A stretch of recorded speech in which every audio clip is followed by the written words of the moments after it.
Mãe, vendi seu apartamento da praia e seu carro. O dinheiro já está na minha conta. Obrigada. Essas foram as palavras que li na tela do meu celular numa manhã tranquila de quinta-feira. Palavras enviadas pela minha própria filha, como se estivesse me agradecendo por um presente de aniversário, quando na verdade estava confessando o maior roubo da minha vida. Se você quer ouvir mais histórias como essa, se inscreva no canal e aproveite. Já me conte de onde você está ouvindo essa história nos comentários. Meu nome é Beatriz, tenho 62 anos, sou empresária aposentada e passei os últimos 40 anos da minha vida construindo um patrimônio através de muito trabalho e sacrifício. Aquele apartamento na praia não era apenas um imóvel. Era o lugar onde passávamos férias em família quando Camila era pequena, onde ensinei minha filha a nadar, onde construímos memórias que eu achava serem preciosas para ela também. Naquela manhã de quinta-feira, eu estava na varanda da minha casa tomando café e lendo o jornal quando o celular apitou. Era 8h37 da manhã. Lembro exatamente do horário, porque olhei para o relógio pensando quem estaria me mandando mensagem tão cedo. O remetente era Camila, minha única filha, e o assunto do e-mail dizia simplesmente resolvido. Abri a mensagem com curiosidade, sem imaginar o que estava por vir. O texto era curto, direto e absolutamente devastador. Oi, mãe. Passei aqui para avisar que finalmente consegui vender seu apartamento da praia e aquele seu carro que estava parado na garagem. Achei um ótimo negócio. O dinheiro já foi transferido para minha conta. Vou usar para resolver uns problemas importantes. Obrigada pela compreensão. Beijos, Camila. Minha primeira reação não foi de raiva ou desespero. Foi de uma calma absoluta e calculada, porque aquele e-mail era exatamente o que eu estava esperando há 3 meses. Li a mensagem 2 vezes, 3 vezes, garantindo que tinha entendido cada palavra. Então coloquei o celular sobre a mesa, respirei fundo e sorri. Sim, eu sorri, porque Camila havia caído direitinho na armadilha que preparei para ela. Peguei o telefone fixo e disquei um número que estava anotado num papel ao lado do meu café. O número direto do Dr. Henrique, meu advogado de confiança há mais de 20 anos. Ele atendeu no segundo toque. Dr. Henrique, aqui é Beatriz. Acabei de receber o e-mail. Ela realmente fez? A voz dele tinha um misto de surpresa e confirmação do que já esperávamos. Fez. Mandou por escrito confessando tudo. Vendeu o apartamento e o carro. Transferiu o dinheiro para a conta dela. Está tudo documentado no e-mail. Houve uma pausa do outro lado da linha, e eu podia imaginar Dr. Henrique ajeitando os óculos e pegando suas anotações. Aquele jeito metódico dele que sempre me passou tanta confiança. Beatriz, você tem certeza de que quer prosseguir? Ainda é sua filha. Podemos tentar resolver isso de outra forma. Doutor, eu disse, e minha voz saiu mais firme do que imaginei que seria naquele momento. Minha filha não me pediu ajuda. Ela não me ligou desesperada dizendo que estava com problemas. Ela simplesmente forjou documentos, falsificou minha assinatura e vendeu meus bens como se fossem dela. E ainda teve a audácia de me mandar um e-mail me agradecendo. Isso não é um pedido de socorro. É um crime premeditado. Entendo. Então confirma a execução do plano B? Confirmo. Pode executar o plano B imediatamente. Desliguei o telefone e voltei para a varanda. Meu café ainda estava quente. O jornal aberto na página de economia. O sol da manhã iluminando o jardim que cuidava com tanto carinho. Tudo parecia tão normal, tão pacífico. Enquanto do outro lado da cidade, minha filha provavelmente estava comemorando o que achava ser o golpe perfeito. O que Camila não sabia, e estava prestes a descobrir da pior forma possível, era que os últimos 3 meses haviam sido cuidadosamente orquestrados. Cada documento que ela pensou ter encontrado discretamente, cada assinatura que falsificou, cada movimento que fez estava sendo monitorado e documentado.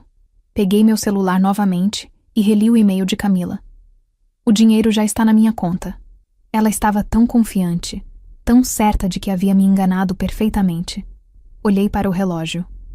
8h52. Doutor. Henrique disse que precisaria de aproximadamente 1 hora para acionar todos os contatos necessários. protocolar os documentos com o juiz e coordenar com a delegacia especializada. 1 hora.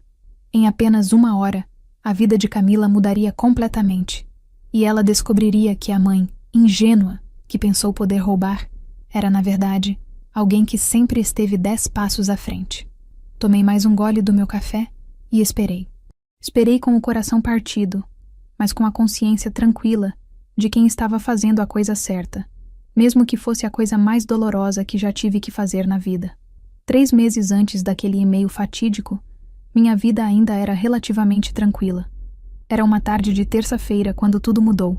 O dia em que descobri que minha própria filha estava me traindo da pior forma possível. Camila havia me pedido para buscar uns documentos dela no escritório de casa. Mãe, preciso daqueles papéis da declaração de imposto de renda que deixei na sua casa. Pode procurar na gaveta do escritório? Preciso urgente para o contador. Era uma solicitação simples e inocente. Ou pelo menos era o que eu pensava. Fui até o escritório. Aquele cômodo que costumava ser do meu falecido marido e que Camila usava ocasionalmente quando vinha me visitar. Abri a primeira gaveta procurando os documentos fiscais, mas encontrei algo completamente diferente. Havia uma pasta parda meio escondida embaixo de outros papéis. Normalmente eu não sou do tipo que fuça nas coisas alheias, mas algo naquela pasta chamou minha atenção. Estava com meu nome escrito na etiqueta. Beatriz. Documentos importantes. Meu coração começou a bater mais rápido quando abri aquela pasta.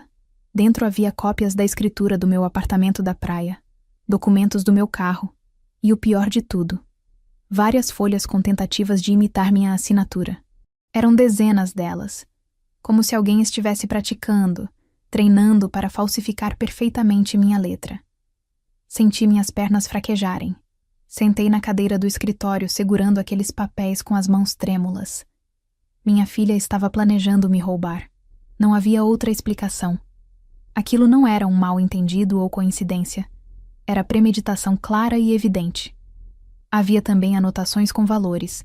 Apartamento praia, Aproci 850k. Carro, Aproci 180k. Ela estava avaliando meus bens, calculando quanto conseguiria arrancar de mim. Encontrei ainda o rascunho de uma procuração falsa, onde eu supostamente dava plenos poderes a ela para vender meus imóveis e veículos. Naquela noite, não consegui dormir. Fiquei olhando para o teto do meu quarto pensando onde havia errado como mãe.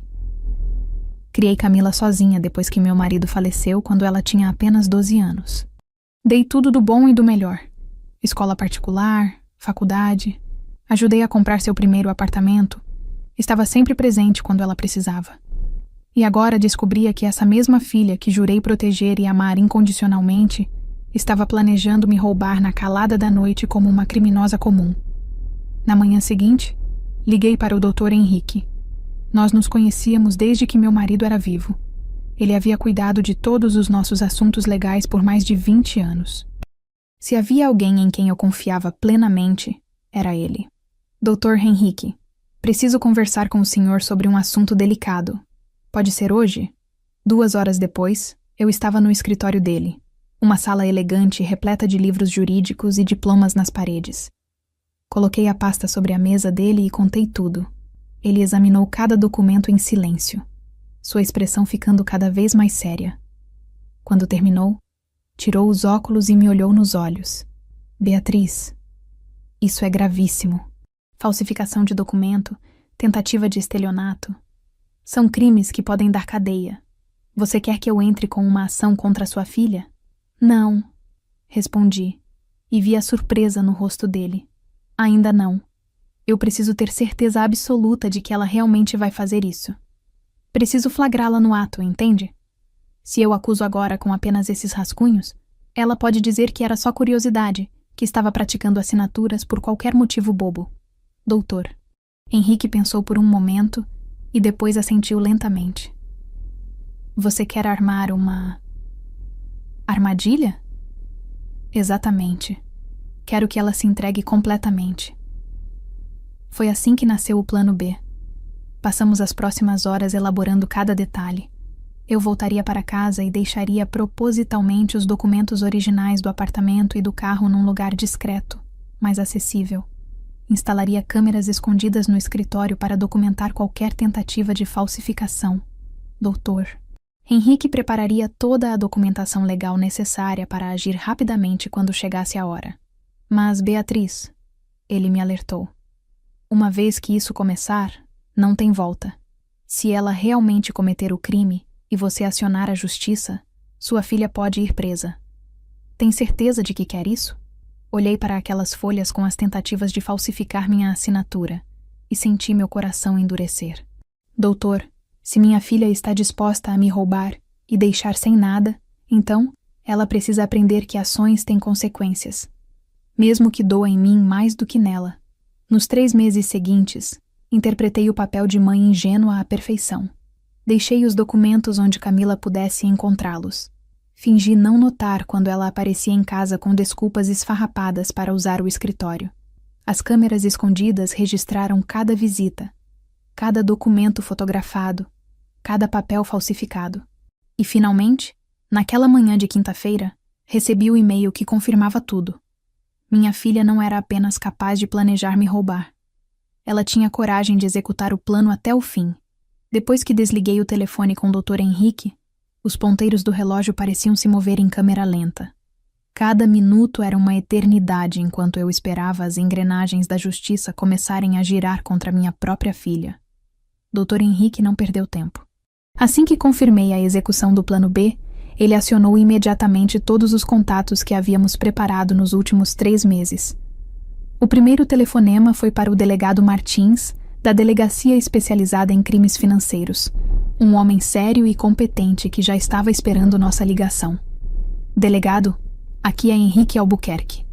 A situação que conversamos há 3 meses finalmente aconteceu. A suspeita acabou de confessar o crime por escrito via e-mail. Estou enviando agora todas as evidências que coletamos. Enquanto isso acontecia, eu estava em casa olhando para o celular, relendo aquele e-mail de Camila. O dinheiro já está na minha conta. 6 palavras que selavam seu destino. Ela havia me dado de bandeja a confissão escrita, datada e horário registrado do crime que cometeu. Dr. Henrique me ligou 20 minutos depois. Beatriz, o delegado está com todo o material. Temos as gravações das câmeras escondidas mostrando Camila falsificando sua assinatura. Temos os documentos originais provando que você nunca autorizou procuração alguma, e agora temos a confissão dela por e-mail. Ele está preparando o pedido de mandado de prisão emergencial. Quanto tempo vai levar? Perguntei. Minha voz saindo mais trêmula do que eu gostaria. O juiz de plantão já está ciente da urgência do caso. Como há risco de Camila usar o dinheiro para fugir ou esconder os valores, temos base legal para uma ação imediata. Acredito que em menos de 1 hora teremos o mandado. Menos de 1 hora.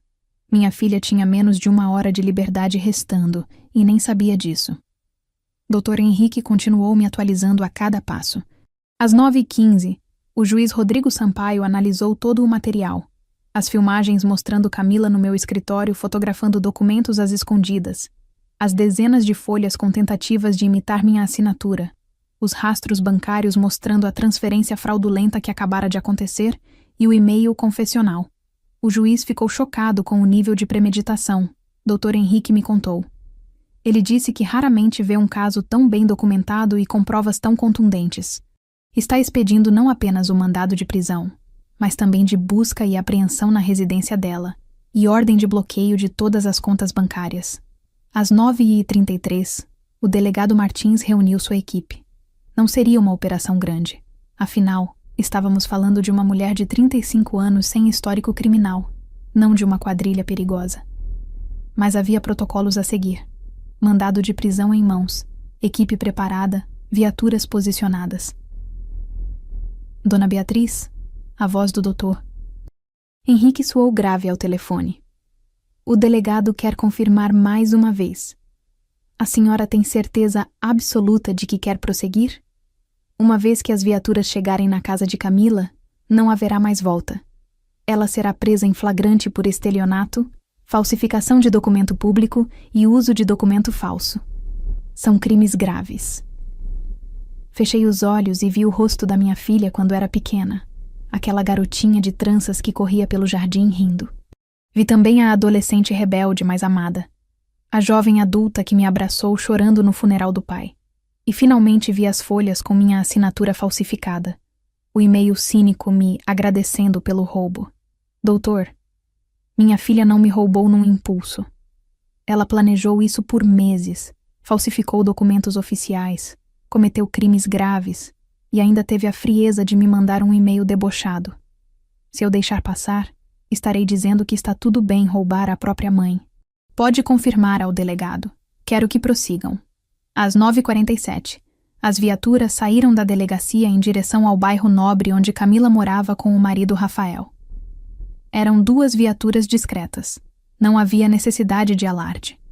O delegado Martins ia na frente, com o mandado na mão e a certeza de que estava fazendo justiça. Dr. Henrique permaneceu na linha comigo. As viaturas devem chegar em aproximadamente 10 minutos. Camila está em casa? Ela trabalha em home office às quintas-feiras. Respondi. Deve estar lá, provavelmente comemorando o que acha ser seu grande golpe. Olhei para o relógio mais uma vez. 9h52. 8 minutos. Em 8 minutos, minha filha abriria a porta achando que seria uma entrega qualquer e se depararia com a polícia e um mandado de prisão. O telefone ficou em silêncio. Dr. Henrique e eu simplesmente esperamos, conectados pela linha, cada um imerso em seus próprios pensamentos.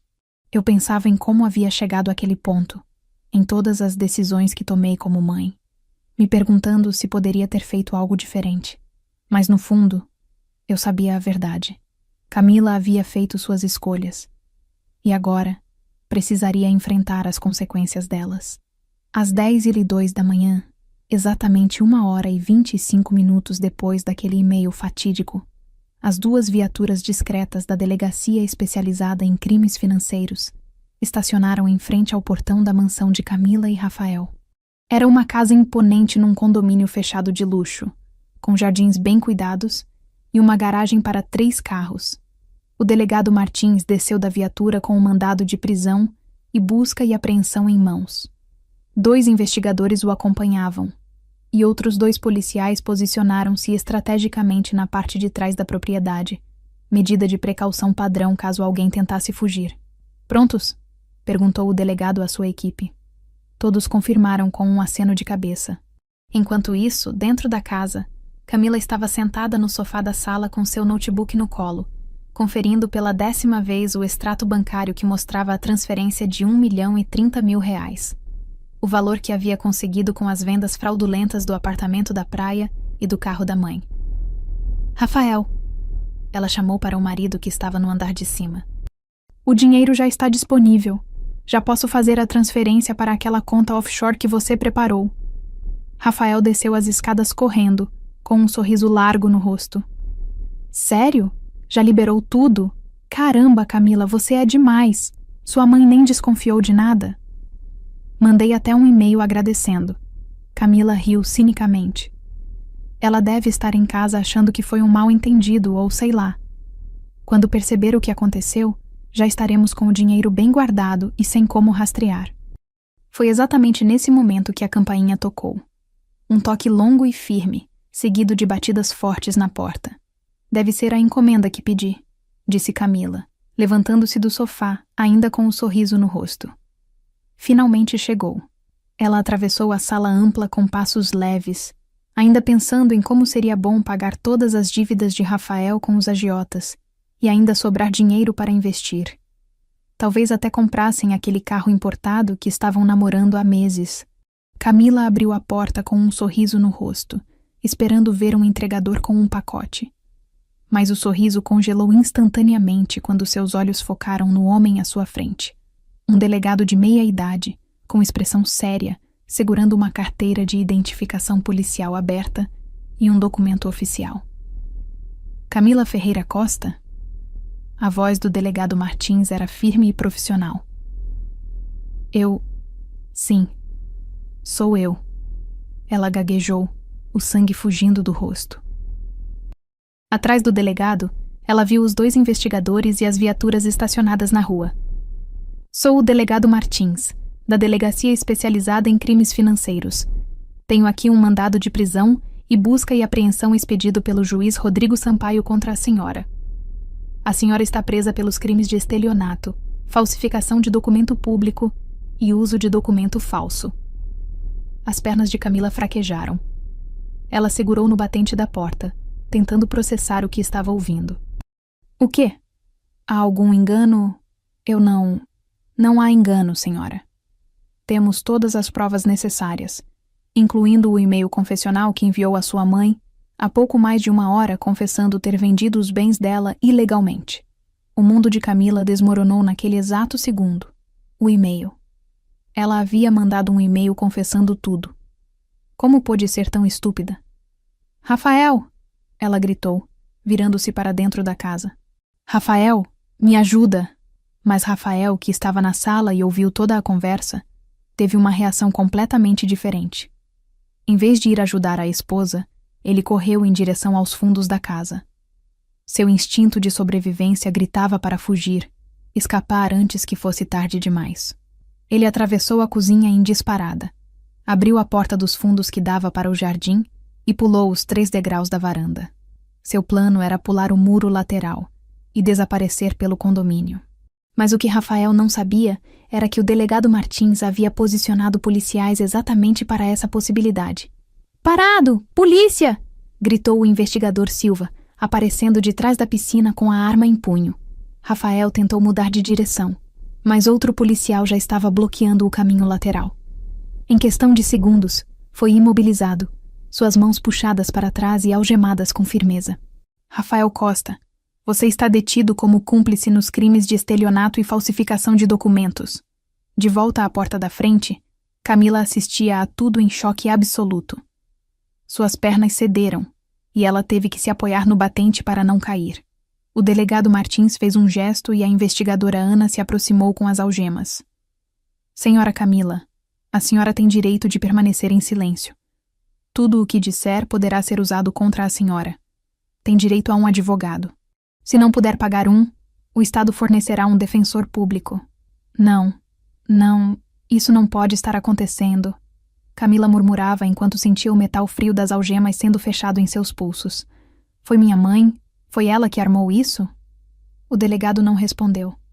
Apenas fez um sinal para que os investigadores começassem a busca e apreensão na casa. Notebooks, celulares, documentos, tudo seria recolhido como evidência. Enquanto era conduzida até a viatura, Camila viu os vizinhos começando a aparecer nas janelas, observando a cena. A humilhação era completa. A viatura atravessou a cidade em silêncio sepulcral. Camila estava no banco de trás, algemada, com o rosto colado contra a janela, tentando se esconder dos olhares curiosos dos outros motoristas nos semáforos. Ao seu lado, Rafael mantinha a cabeça baixa, evitando qualquer contato visual com a esposa. Quando chegaram à delegacia especializada em crimes financeiros, foram conduzidos por corredores frios e impessoais até a sala de depoimentos. Camila foi separada de Rafael, procedimento padrão para que um não influenciasse o depoimento do outro. A sala era pequena e claustrofóbica.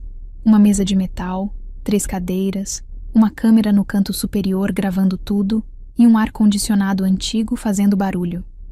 O delegado Martins sentou-se à frente de Camila, com um tablet na mão onde tinha acesso a todas as provas coletadas nos últimos 3 meses.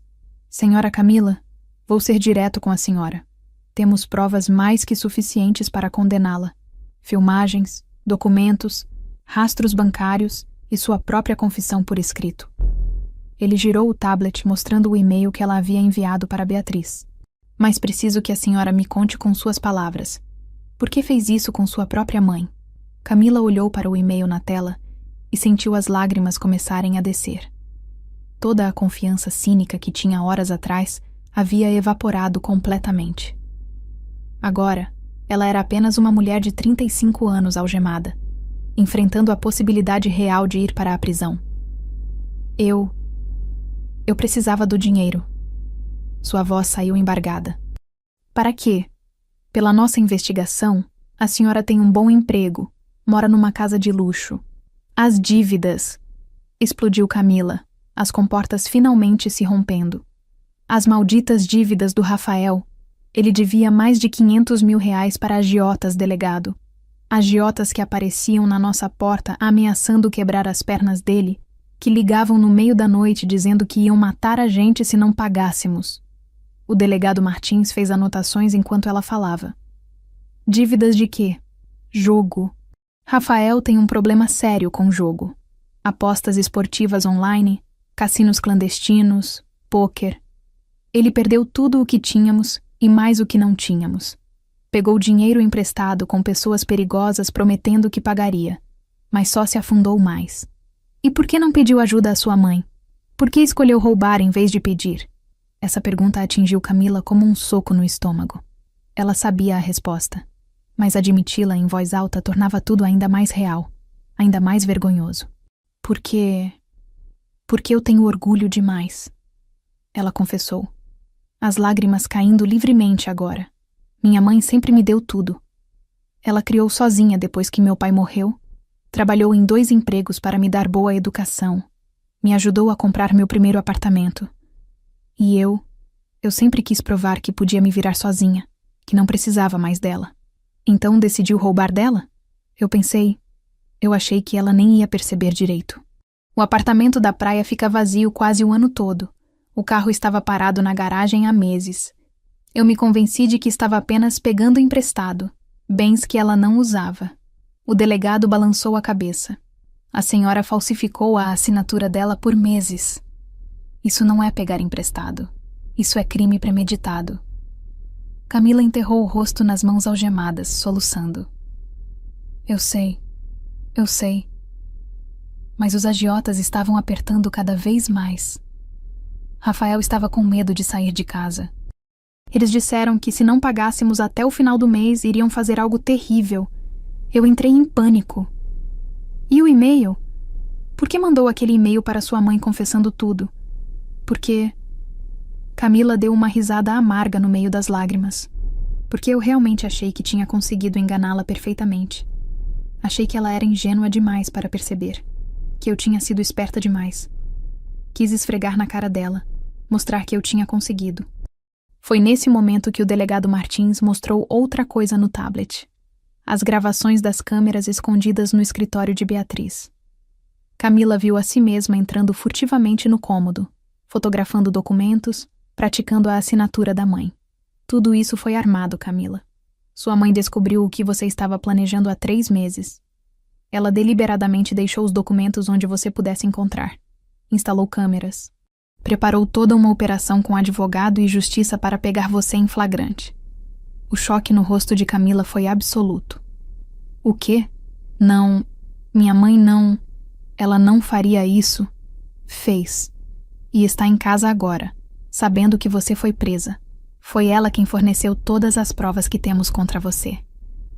Camila sentiu como se o chão tivesse sido arrancado de debaixo dos seus pés. Preciso falar com ela. Por favor, deixa eu ligar para minha mãe. Eu vou explicar tudo. Vou pedir perdão. Ela vai entender. Ela sempre me perdoou. O delegado permitiu que ela usasse o telefone. Com as mãos tremendo, Camila discou o número da mãe. O telefone tocou 1 vez, 2, 3 vezes. Camila sabia que Beatriz estava vendo a chamada. Ela sempre atendia ligações importantes. Mas dessa vez, não houve resposta. O telefone tocou até cair na caixa postal. Mãe, por favor, atende! Camila implorou para o gravador de mensagens. Eu sei que você está me ouvindo. Eu errei muito, mas eu posso explicar. Os agiotas iam matar o Rafael. Eu estava desesperada. Por favor, me liga de volta. Ela tentou novamente. E de novo. 5 chamadas seguidas, todas ignoradas. Na 6ª tentativa, o telefone nem tocou. Foi direto para a caixa postal. Beatriz havia bloqueado o número. Enquanto Camila estava na sala de depoimentos, tentando desesperadamente ligar para a mãe que se recusava a atender, na sala ao lado, o delegado Martins e sua equipe mergulhavam fundo na investigação. O que descobriram nas próximas horas transformou o que parecia ser um caso de roubo familiar em algo muito mais sórdido e complexo. O investigador Silva entrou na sala com uma pasta cheia de documentos. Delegado, o senhor precisa ver isso. Conseguimos acessar os computadores e celulares apreendidos na casa. A situação é muito pior do que imaginávamos. No notebook pessoal de Rafael, encontraram um histórico devastador. Mensagens de WhatsApp com agiotas, comprovantes de transferências para casas de apostas clandestinas, e-mails ameaçadores de pessoas cobrando dívidas. O vício em jogos de Rafael não era recente. Vinha de pelo menos 2 anos. Olha esses valores, delegado. Silva apontou para a tela. Ele apostava 20, 30 mil reais por semana em sites ilegais de apostas esportivas. Aqui tem transferências para um cassino clandestino em São Paulo. E essas mensagens aqui? As mensagens eram aterrorizantes. Você tem até sexta-feira para pagar os 180 mil ou vamos quebrar suas pernas. Sua mulher é bonita. Seria uma pena se algo acontecesse com ela. Última chance. 500 mil até dia 30 ou você some do mapa. Mas o que realmente chocou a equipe foi descobrir um terceiro envolvido no esquema. Rogério Campos, o corretor de imóveis que havia intermediado tanto a venda do apartamento da praia quanto do carro de Beatriz. Delegado, esse corretor não é vítima, é cúmplice, declarou a investigadora Ana após analisar as conversas. Olha aqui. Camila conversou com ele explicando toda a situação. Ele sabia que os documentos eram falsificados e mesmo assim tocou as vendas. E sabe por quê? Porque Camila prometeu pagar a ele uma comissão de 15% sobre os valores, muito acima do padrão de mercado. Nos e-mails entre Camila e Rogério, tudo estava documentado com uma clareza incriminadora. Rogério, consegui os documentos. Minha mãe não vai perceber até ser tarde demais. Você consegue fechar as vendas em quanto tempo? Camila, entendo sua situação delicada. Posso agilizar tudo, mas preciso de garantias. A comissão que conversamos continua de pé? 15% de tudo, conforme combinado. Só preciso que seja rápido e discreto. O delegado Martins bateu com a mão na mesa. Emitam um mandado de prisão para esse Rogério Campos também. Ele sabia exatamente o que estava fazendo. Às 14h30 da tarde, Rogério foi preso em seu escritório de imóveis de luxo no centro da cidade. Sua reação foi de completa indignação, até que viram as provas. Então ele desmoronou e começou a negociar delação premiada. Mas a descoberta mais chocante ainda estava por vir. No celular de Camila, dentro de uma pasta oculta, encontraram um documento que transformou completamente a natureza do crime. Era um plano detalhado, escrito pelo próprio punho de Camila em notas digitais. Fase 1. Vender apartamento, praia e carro. Concluído. Fase 2. Pagar agiotas do Rafael, 500 mil. Fase 3. Esperar 2 meses. Fase 4. Forjar procuração para vender casa principal da mãe. Valor estimado, 2,5 milhões. Fase 5. Transferir todo o dinheiro para a conta offshore nas Ilhas Cayman. Rafael já tem contato. Fase 6. Comprar passagem só ida para Portugal. Fase 7. Começar vida nova na Europa, longe de tudo. Meu Deus, murmurou Ana ao ler o documento. Ela não ia parar no apartamento e no carro. O plano era roubar tudo e fugir do país. O investigador Silva encontrou mais evidências, passaportes já renovados, pesquisas sobre imigração para Portugal, até conversas com uma imobiliária em Lisboa sobre aluguel de apartamento. Tudo planejado meticulosamente. Eles iam deixar Beatriz sem absolutamente nada e desaparecer para outro continente. O delegado Martins balançou a cabeça incrédulo. E olhem aqui, há uma mensagem de Camila para Rafael de 3 semanas atrás. Minha mãe tem 62 anos. Vai conseguir se virar. A gente precisa pensar na gente agora. Quando confrontaram Camila com essas descobertas, ela entrou em colapso total. Não havia mais como negar. Não havia mais como minimizar. O plano estava todo documentado. Cada fase descrita. Cada crime futuro já premeditado. Vocês iam roubar também a casa principal? Iam deixar sua mãe literalmente na rua? Perguntou o delegado, sua voz carregada de repulsa. Camila não conseguiu responder. Apenas chorava compulsivamente, o peso de suas ações finalmente caindo sobre ela com força total. Rafael, interrogado separadamente, tentou jogar toda a culpa em Camila. Foi ela quem planejou tudo. Eu só estava desesperado por causa das dívidas. Ela que teve a ideia de roubar a mãe. mas as provas mostravam que ambos eram igualmente culpados. Mensagens entre eles discutindo cada detalhe do plano, celebrando quando conseguiam falsificar documentos, planejando a fuga para Portugal juntos. Às 17 horas, o delegado Martins fechou os autos preliminares. 3 pessoas presas: Camila, Rafael e Rogério. Crimes: estelionato qualificado, falsificação de documento público, uso de documento falso, associação criminosa. As penas poderiam somar mais de 12 anos de prisão. 2 dias se passaram desde a prisão de Camila. 2 dias em que ela ficou numa cela fria da delegacia, vestindo do uniforme laranja de detenta provisória, dividindo espaço com outras mulheres presas por crimes diversos. 2 dias em que cada minuto parecia uma eternidade, em que o arrependimento corroía sua alma como ácido. Ela havia tentado ligar para a mãe dezenas de vezes através do telefone público da delegacia. Todas as chamadas foram ignoradas ou bloqueadas. Enviou mensagens através do advogado público que lhe foi designado. Nenhuma resposta. Beatriz havia simplesmente apagado a filha de sua vida. Até que na tarde de sábado, o delegado Martins apareceu na cela. Camila, você tem uma visita. O coração dela disparou. Seria a mãe? Finalmente Beatriz havia decidido vir? Camila se levantou rapidamente. Alisou os cabelos desgrenhados, tentou arrumar o uniforme amassado. Precisava estar apresentável. Precisava que a mãe visse o quanto estava arrependida. Foi conduzida até a sala de visitas. Um ambiente pequeno e vigiado, com uma mesa no meio e cadeiras de cada lado. E lá estava ela, Beatriz, sentada ereta, com uma postura digna, vestindo um conjunto elegante cinza. Mas seus olhos estavam vermelhos e inchados de tanto chorar. Mãe! Camila mal conseguiu pronunciar a palavra antes que sua voz falhasse completamente. Beatriz levantou a mão pedindo silêncio. Eu vim aqui porque preciso olhar nos seus olhos e entender. Como? Como você conseguiu fazer isso comigo? Camila se sentou na cadeira à frente da mãe, as algemas tilintando enquanto apoiava as mãos na mesa. Mãe, eu estava desesperada. Os agiotas do Rafael estavam ameaçando matar a gente. Eles apareciam na nossa porta, ligavam no meio da noite. E por que você não me contou? A voz de Beatriz saiu trêmula, mas firme. Por que você não veio até mim, sua mãe, e disse: Mãe, estou com problemas, preciso de ajuda? Por que escolheu me roubar ao invés de confiar em mim? Porque eu tenho orgulho, mãe.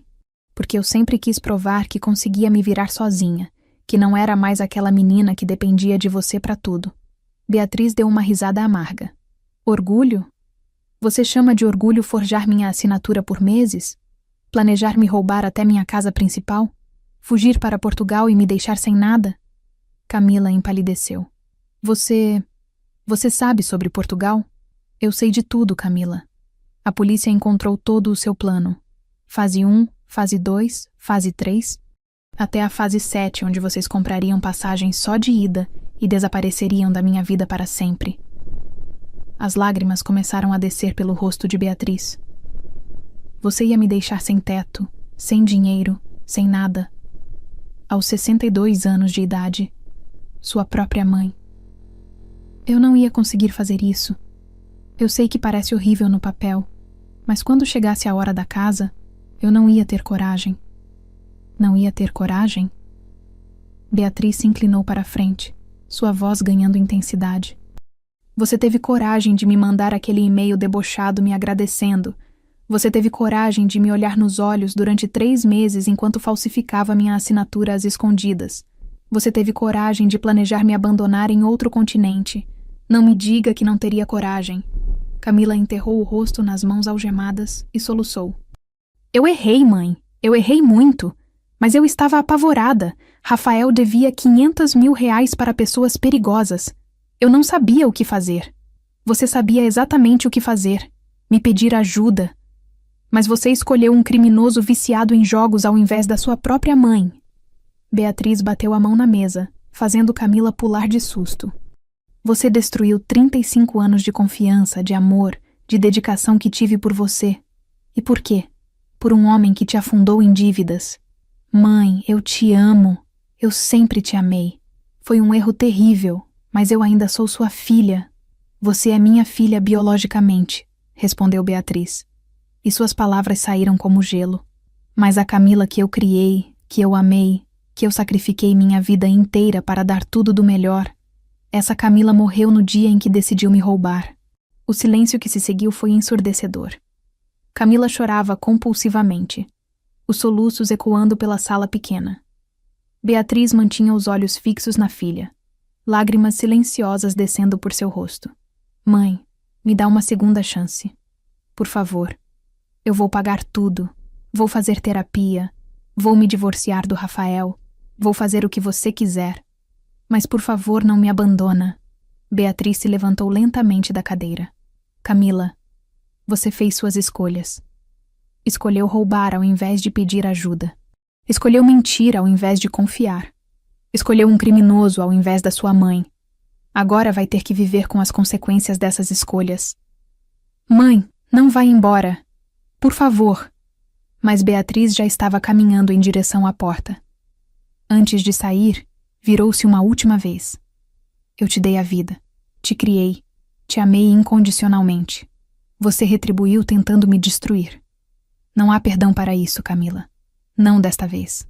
A porta se fechou com um som definitivo, deixando Camila sozinha na sala, seus gritos de desespero ecoando pelas paredes frias da delegacia. Na segunda-feira seguinte à visita de Beatriz, Camila e Rafael foram transferidos para a audiência de custódia no Fórum Criminal.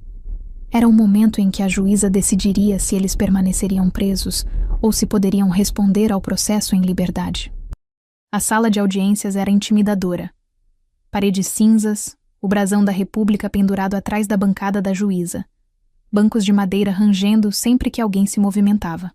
Camila entrou algemada, escoltada por 2 agentes penitenciários, seu uniforme laranja contrastando com os ternos dos advogados presentes.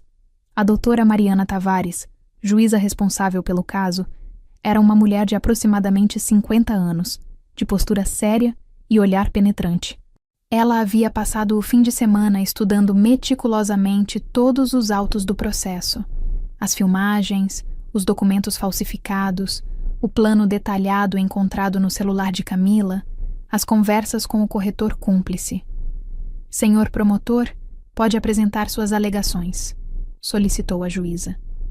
O promotor público, Dr. Fernando Alcântara, levantou-se com uma pasta volumosa nas mãos. Excelência, estamos diante de um caso gravíssimo de crimes patrimoniais praticados contra a ascendente.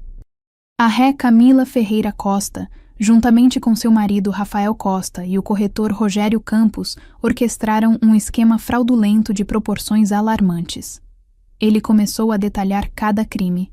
Primeiro, estelionato qualificado pelo uso de documento falso. A ré falsificou sistematicamente a assinatura de sua mãe, a vítima Beatriz Ferreira Santos, durante aproximadamente 3 meses.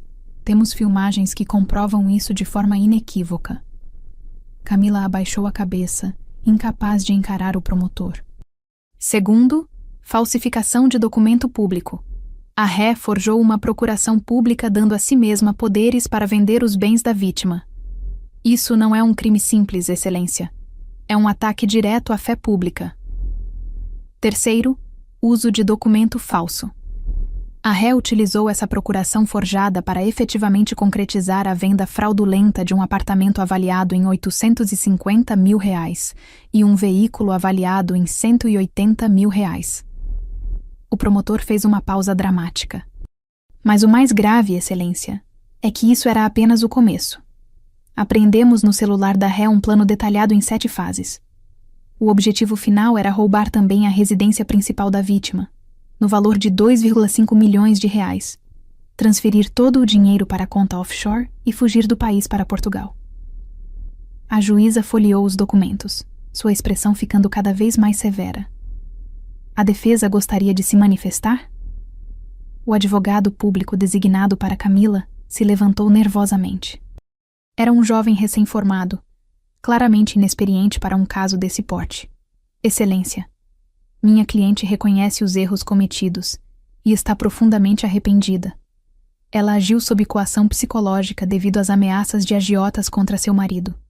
Pedimos que seja concedida liberdade provisória para que ela possa... Coação, interrompeu o promotor. Excelência, temos conversas mostrando a ré comemorando quando conseguiu falsificar perfeitamente a assinatura da mãe. Temos um e-mail debochado que ela enviou agradecendo a vítima pelo roubo. Isso não é comportamento de quem age sob coação. É comportamento de criminosa calculista. A juíza ergueu a mão pedindo silêncio. Vou analisar os requisitos para a prisão preventiva. Primeiro, garantia da ordem pública. Os crimes cometidos causaram comoção e violaram gravemente a confiança familiar e a fé pública. Requisito presente. Ela continuou. Segundo, garantia da ordem econômica. Os réus movimentaram valores significativos obtidos ilicitamente. Requisito presente. Terceiro, conveniência da instrução criminal. Há risco concreto de que os réus destruam provas ou intimidem testemunhas. Requisito presente. Camila sentia o suor frio descer pelas costas. Cada palavra da juíza era um prego sendo martelado no caixão de sua liberdade. Quarto e mais importante. Há evidente risco de fuga. Os autos demonstram que os réus planejavam fugir para Portugal após consumar todos os crimes. Passaportes renovados, pesquisas sobre imigração, contatos com imobiliárias no exterior. O risco de fuga não é uma suposição, é um fato documentado. A doutora Mariana Tavares bateu o martelo. Diante do exposto, indefiro o pedido de liberdade provisória. Determino a conversão da prisão em flagrante em prisão preventiva de Camila Ferreira Costa, Rafael Costa e Rogério Campos.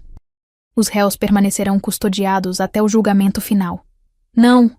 Camila gritou, levantando-se da cadeira. Por favor, excelência, eu tenho que sair daqui. Preciso falar com minha mãe. Ordem na sala! A juíza bateu o martelo novamente. A ré será recolhida imediatamente. Os agentes seguraram Camila pelos braços enquanto ela soluçava descontroladamente. Mãe! Alguém chama minha mãe! Eu preciso da minha mãe! Mas Beatriz não estava no tribunal. Ela havia sido notificada da audiência e escolhido conscientemente não comparecer.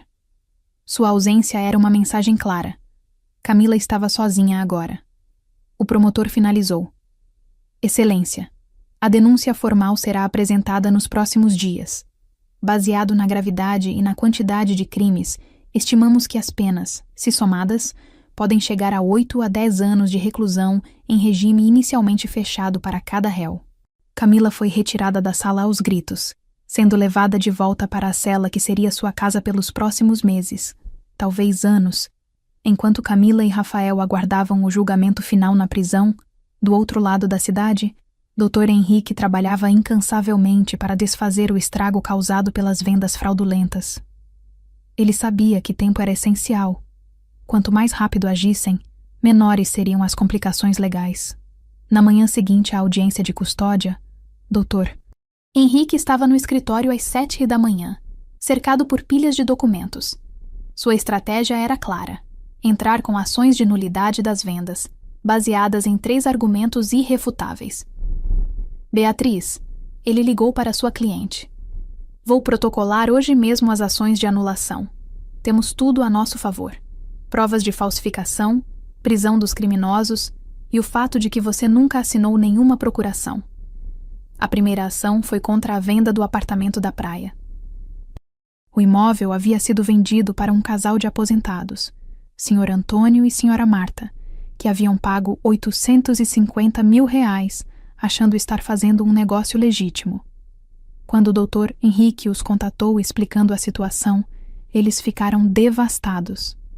Doutor, usamos todas nossas economias nesse apartamento, disse Sr. Antônio, visivelmente abalado em sua primeira reunião no escritório.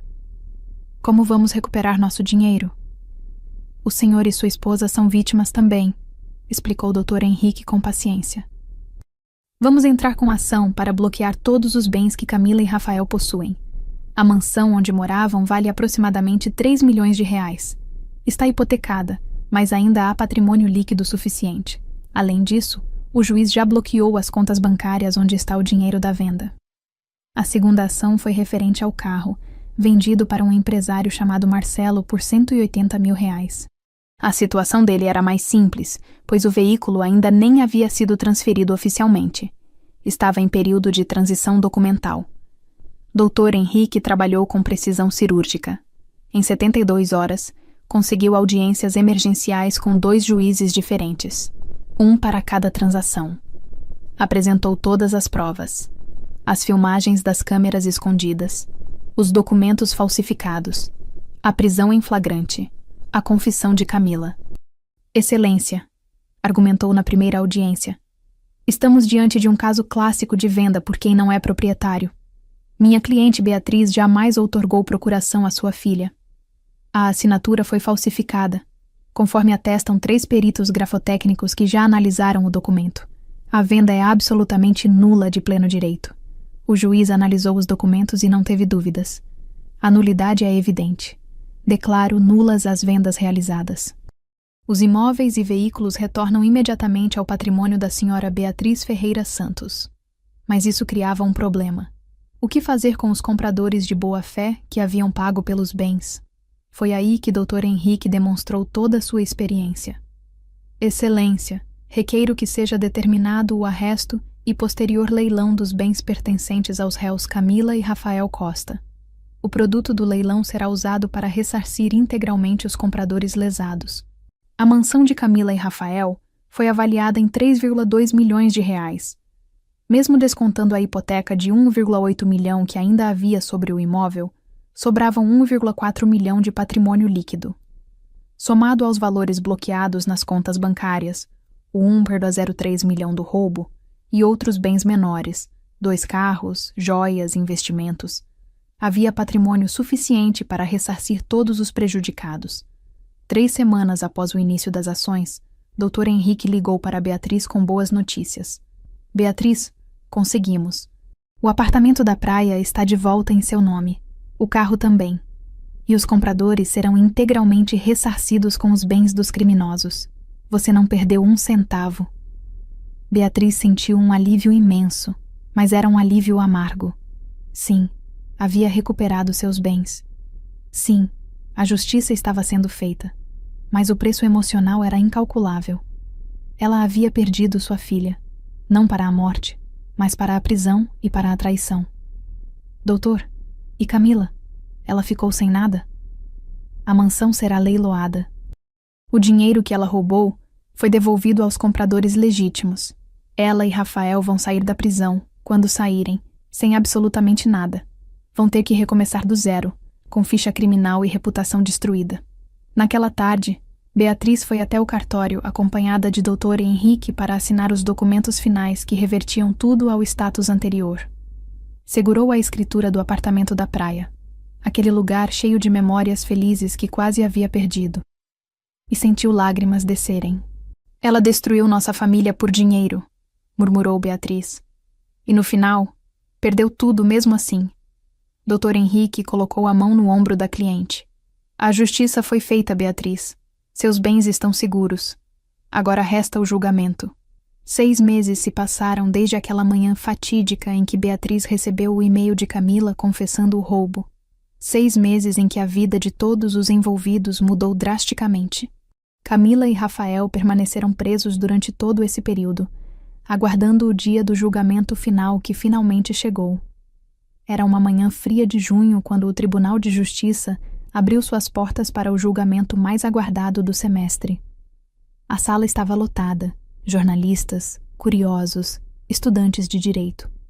Casos de crimes contra ascendentes sempre atraíam atenção, mas esse tinha elementos particularmente dramáticos: riqueza, traição familiar, planos de fuga internacional. Beatriz chegou cedo, acompanhada de Dr. Henrique.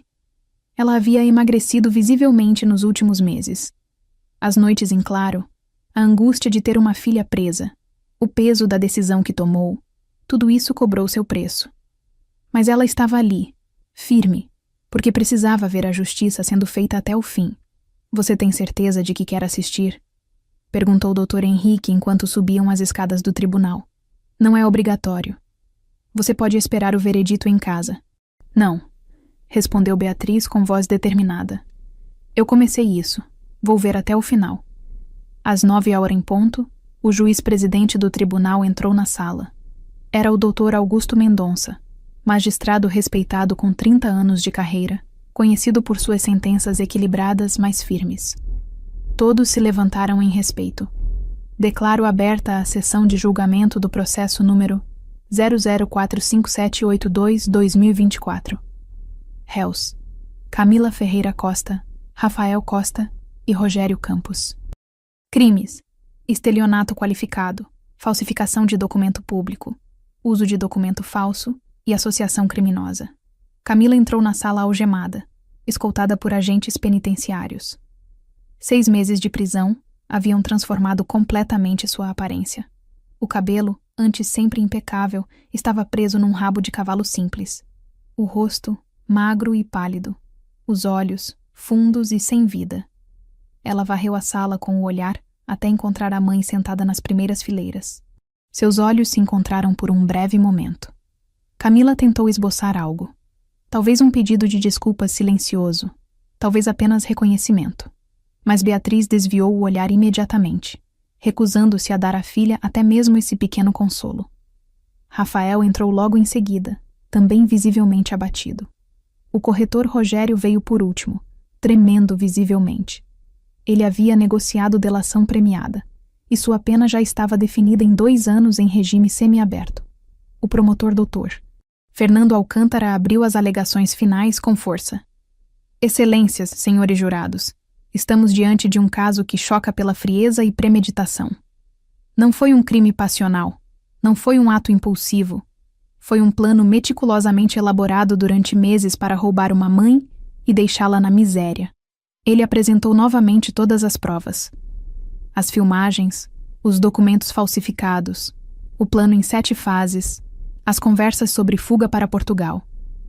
Cada evidência era exibida numa tela grande para que todos vissem. Quando chegou a vez da defesa, o advogado de Camila tentou uma estratégia desesperada. Excelências, minha cliente foi vítima de manipulação psicológica por parte de seu marido Rafael. Foi ele quem acumulou as dívidas com agiotas. Foi ele quem pressionou Camila a cometer os crimes sob ameaça. Ela agiu sob coação moral irresistível. Mas essa tentativa de transferir a culpa não convenceu ninguém. O promotor rebateu imediatamente. Coação? As provas mostram que Camila foi a mentora intelectual do esquema. Foi ela quem teve acesso à casa da mãe. Foi ela quem praticou as falsificações. Foi ela quem manteve contato com o corretor cúmplice. Rafael é culpado, sim, mas Camila foi a arquiteta de tudo. Rafael, por sua vez, tentou minimizar sua participação. Eu estava desesperado com as dívidas, é verdade. Mas não forcei minha esposa a nada. Ela que decidiu roubar a própria mãe. O julgamento se estendeu por 7 horas tensas. Testemunhas foram ouvidas, periciais analisadas, argumentações debatidas. Beatriz assistiu a tudo em silêncio, lágrimas silenciosas escorrendo ocasionalmente por seu rosto.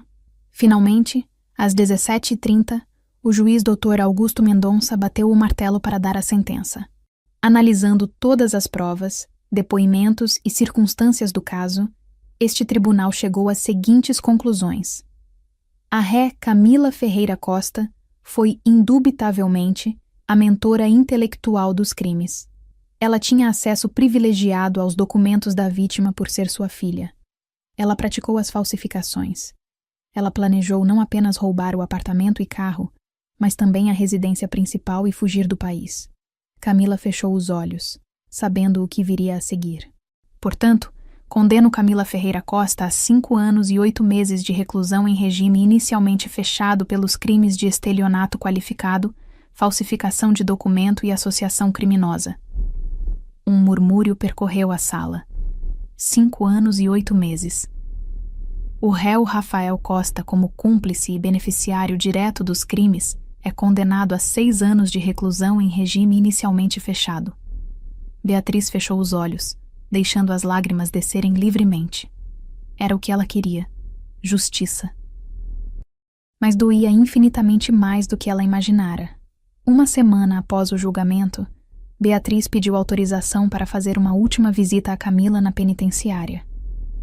Não era um gesto de reconciliação, era um encerramento necessário. Algumas coisas precisavam ser ditas antes que cada uma seguisse seu caminho definitivamente.